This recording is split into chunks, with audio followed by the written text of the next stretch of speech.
यहाँ पर टॉपिक दिया गया दो संख्याओं का अंतर 26 है और एक संख्या दूसरी संख्या की 3 गुनी है तो संख्या ज्ञात करना।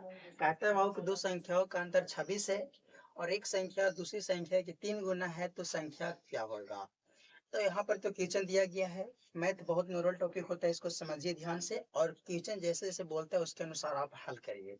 आप लोग यहाँ पर ध्यान समझने का प्रयास करिएगा, मैं आपको ध्यान समझने का प्रयास करूंगा। आइए हम इसको हल करते हैं, बहुत आसान तरीका से समझिएगा और आप प्रयास कर सकते बनाने का। देखिए दो संख्याओं का अंतर कितना है बाबू, 26 है। दो संख्याओं का अंतर कितना है, 26 है। सबसे पहले हम लोग हल करेंगे तो हल में लिखेंगे, हम लोग क्या लिखेंगे, हाल में लिखेंगे। सबसे पहले क्या बोला, दो संख्याओं का अंतर, तो संख्या तो इसमें नहीं बोल रहा है ना, तो हम लोग एक संख्या दूसरी संख्या बोलना है तो हम लोग इससे सबसे पहले क्या करेंगे, मान लेंगे। माना माना एक संख्या, माना एक संख्या बराबर कितना बाबू, एक संख्या बराबर x मान लेते हैं, ज्यादा प्रचलित है ठीक। और दूसरी संख्या कितना मान लेते हैं बाबू, दूसरी संख्या दूसरी दूसरी संख्या y मान लिए, ठीक मान लिए। अब कहता है बाबू आगे क्वेश्चन पढ़ो, दो संख्याओं का अंतर कितना है बाबू, 26 है। अगर यहाँ पर बोलता दो अंकों के अंतर 26 है तो हम लोग इकाई और दहाई मानते हैं, समझ रहे हैं ना आप लोग। हाँ इकाई और दहाई मानते, लेकिन संख्या बोला है तो संख्या मान रहे हैं, ठीक। अब प्रश्न से चलिए बाबू, प्रश्न से चल जाइए, प्रश्न से।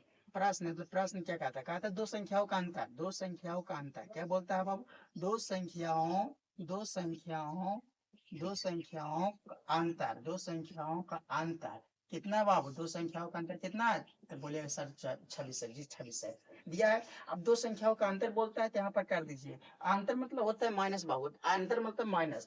एक संख्या को दूसरी संख्या से घटा दीजिए, मतलब x माइनस वाई बराबर हो जाएगा 26। दो संख्याओं का अंतर हो गया। और यहाँ पर आपको क्या कहता है, x बराबर लिख दीजिए 26 प्लस वाई, 26 प्लस वाई। अब इसको क्या करिए, समीकरण एक मान लिए, समीकरण एक मान लिए। आप आगे पढ़िए बाबू, क्वेश्चन आगे पढ़िए, जैसे जैसे क्वेश्चन कहता है उसके अनुसार आपको क्या करना है, हल करना है, ठीक है।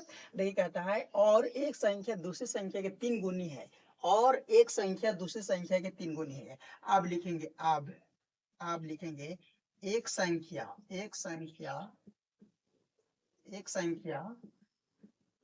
दूसरी संख्या के तिगुनी है, क्या गुनी है, तिगुनी है। हो गया।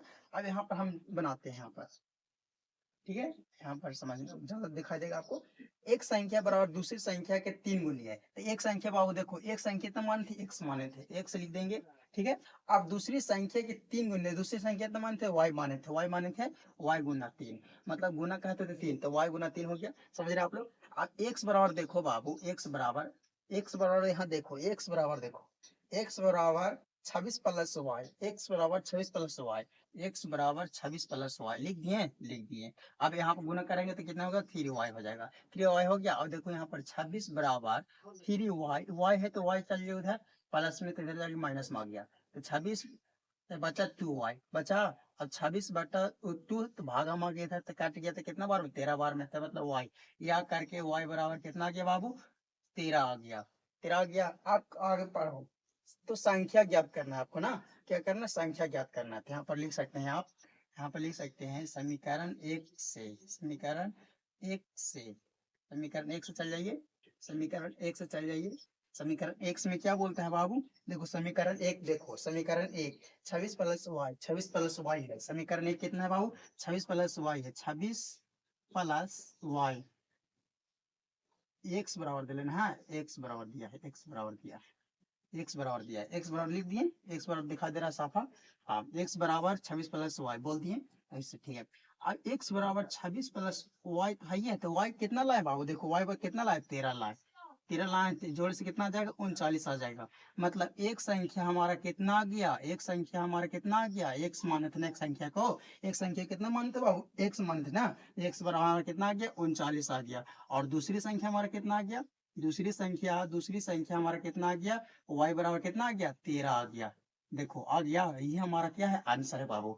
आप लोग बहुत नॉर्मल क्वेश्चन को हल कर चुके हैं। आप लोग ध्यान से समझ गए होंगे कि यह मैथ बहुत नॉर्मल था, बहुत आसान था। कोई भी मैथ रहता है बाबू, घबराना नहीं है, क्वेश्चन को देखकर घबराना नहीं है। जैसे एग्जाम में आएगा उसको हल करने का प्रयास करिएगा। सबसे पहले क्वेश्चन क्या कहता है उसको बोल क्या बोलता है उसको सुन लीजिए, उसके बाद हल करिए, डिसीजन लीजिए, निर्णय लीजिए कि आखिर इसको कैसे क्वेश्चन क्या कह रहा है, हम क्या सुन रहे हैं। इस तरह से मैथ बनता है। मैथ क्या बोलता है बाबू, तुम ज्यादा जानोगे तो ज्यादा हल कर पाओगे, अगर नहीं जानोगे तो थोड़ा सा हमको बाल भी बांका नहीं कर पाओगे। ये हमारा मैथ बोलता है, समझ रहे हो आप लोग। ये मैथ बोलता है, अगर आपको अंदर ये हुनर है तो आप मैथ बना सकते हैं। मैथ बहुत तरीका से बनता है बाबू, समझा है। मैथ बहुत आसान। फिर मिलेंगे अगले अगले वीडियो में, तब तक धन्यवाद।